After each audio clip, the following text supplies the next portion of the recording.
Welcome to Programming Fluency. This is section 3.3 Loops.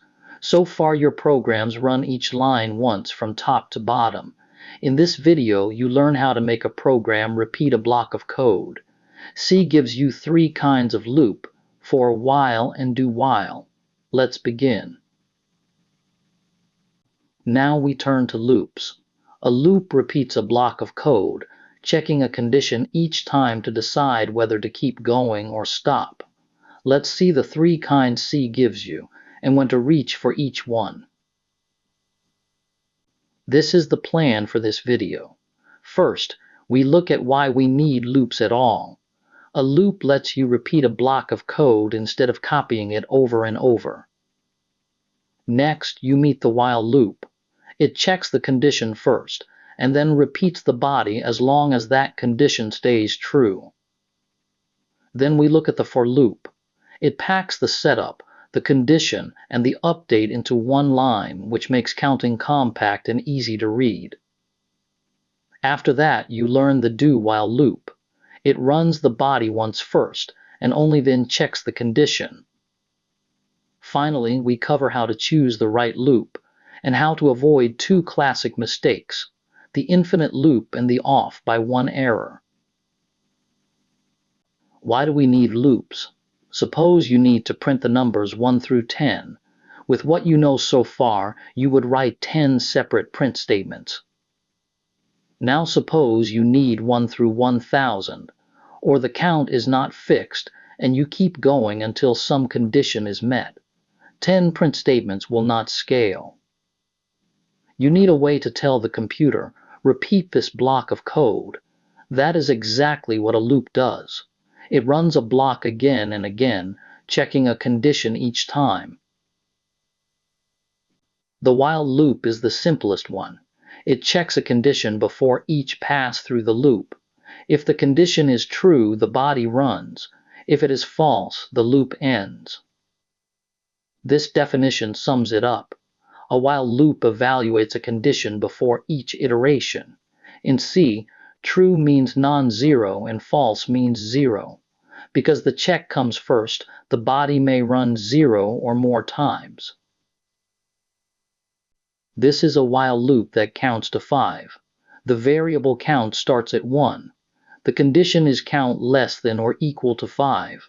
While that stays true, the body prints count, then does count plus plus, which adds 1 to count. After the fifth print, count becomes 6, and 6 less than or equal to 5 is false, so the loop ends. Notice the three moving parts. First, you initialize count before the loop starts. Second, you check the condition each time before the body runs. Third, you update count inside the body. If you forget this update, the loop runs forever. Let's trace the loop step by step. Each pass checks the condition, then runs the body. On iteration 1, count is 1. 1 less than or equal to 5 is true, so we print 1 and count becomes 2. On iteration 2, count is 2. Still true, so we print 2 and count becomes 3. On iteration 3, count is 3. We print 3 and count becomes 4. On iteration 4, count is 4. We print 4 and count becomes 5. On iteration 5, count is 5. 5 less than or equal to 5 is true, so we print 5 and count becomes 6. Now count is 6. 6 less than or equal to 5 is false, so the loop ends. The body ran 5 times, then the condition failed on the 6th check. This figure shows the shape of a while loop. Let's walk the 4 points on the right. Initialize count to 1. This happens once before the loop. The condition, count less than or equal to 5, is tested at the top of the loop.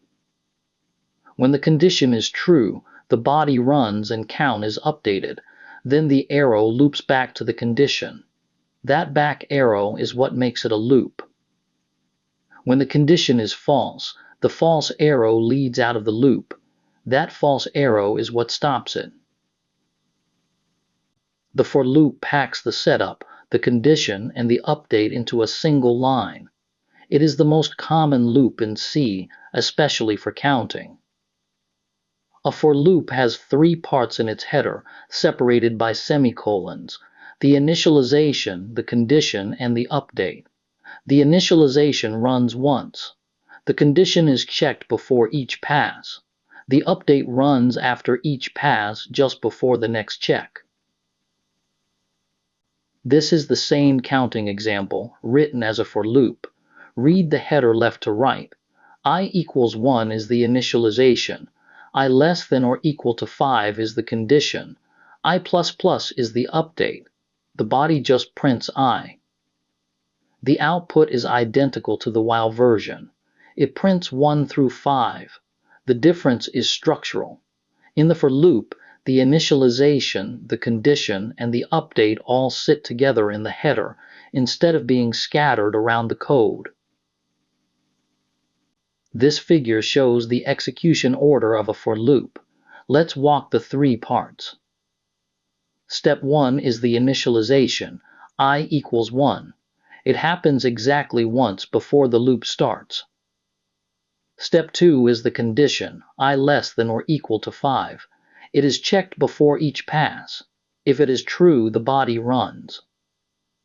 Step 3 is the update, I plus plus. It runs after the body, then control loops back to the condition. One more thing, the variable I is declared inside the header, so it exists only inside the loop. Every for loop can be rewritten as a while loop and every while as a for. They are equal in power. The difference is readability. Both loops on this slide print 0 through 9. Use a for loop when you know the count. Counting, ranges, or stepping by a fixed amount. The for loop keeps all three pieces in one place, so the structure is easy to see. Use a while loop when the count depends on a condition, waiting for a value to reach a threshold, or reading until a special end value appears. In those cases, counting is not the point. The three-part header makes common counting patterns easy. Let's look at 4 of them. Counting up from 0. Start at 0, condition I less than n, update I plus plus. This runs exactly n times, giving I equals 0, 1, up to n minus 1. This is the C convention. Counting up from 1. Start at 1, condition I less than or equal to n. Use this when the counter is a human count, like month 1 through 12. Counting down. Start at n, condition I greater than 0, update I minus minus, which subtracts 1 each time. Stepping by 10. The update is I plus equals 10, which adds 10 each pass, giving 0, 10, 20, and so on. One of the most useful loop patterns is accumulation. That means building up a result across the iterations. This program computes the sum of the integers from 1 to 100. The variable sum is the accumulator. It starts at 0. Each pass, the line sum plus equals I adds the current value of I to the running total. After the loop, sum holds 5050. 2 rules to remember. Start the accumulator at 0 for a sum or at 1 for a product, and update it inside the loop. The while and for loops check the condition before the body, so the body might run 0 times. The do-while loop is different. It checks after the body, which guarantees the body runs at least once. A do-while loop runs the body first, then checks the condition. If it is true, the body runs again. If it is false, the loop ends. The body always runs at least once. Watch the semicolon after the closing parenthesis. The do-while is the only loop that needs one. Forgetting it is a common error. A do-while usually gives the same output as a while.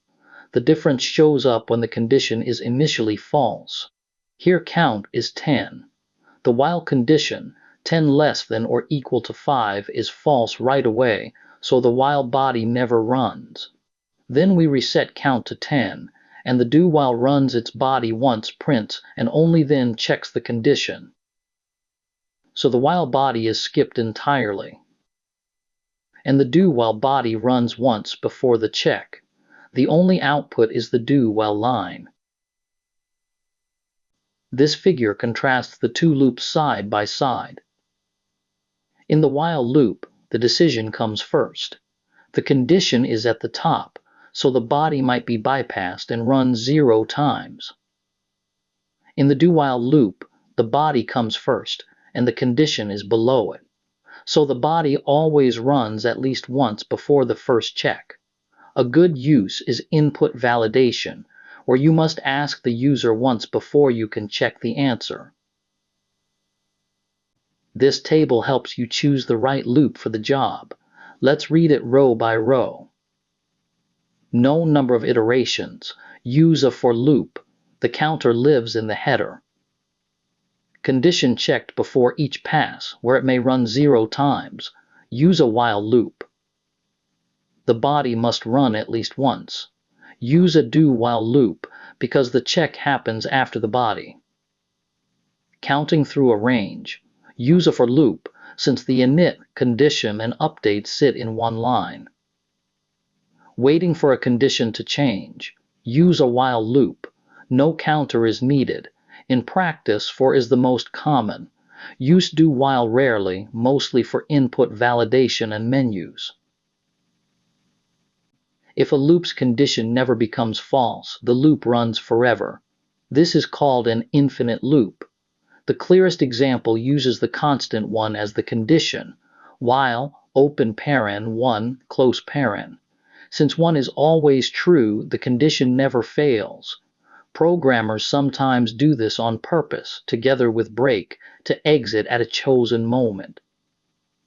But accidental infinite loops are bugs. The classic one is forgetting the update, so count never changes and the loop prints forever. The fix is to add count ++ inside the body. If a program hangs and stops responding, press Ctrl+C in the terminal to stop it. This is one of the most common programming mistakes, the off by 1 error. The intent is to print 1 through 10, but the condition is I less than 10. That prints 1 through 9 and misses 10. When I reaches 10, I less than 10 is false, so the loop ends before printing. The fix is to use less than or equal to, so the endpoint 10 is included. Remember 2 safe recipes.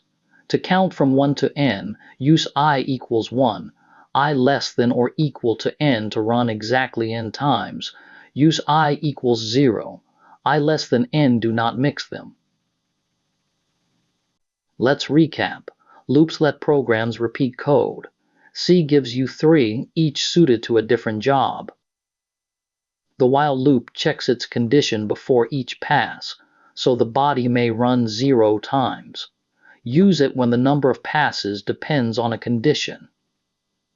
The for loop packs the init, condition, and update into one header. It is ideal for counting. The do while loop checks after each pass, so the body always runs at least once. Accumulation builds a result across passes. Start the accumulator at 0 for a sum and at 1 for a product. And a loop whose condition never fails is an infinite loop. Press Ctrl+C to stop it. Next, in section 3.4, Loop Control and Nesting, you will learn break and continue to control a loop precisely, and how to nest loops inside each other for multi-dimensional patterns.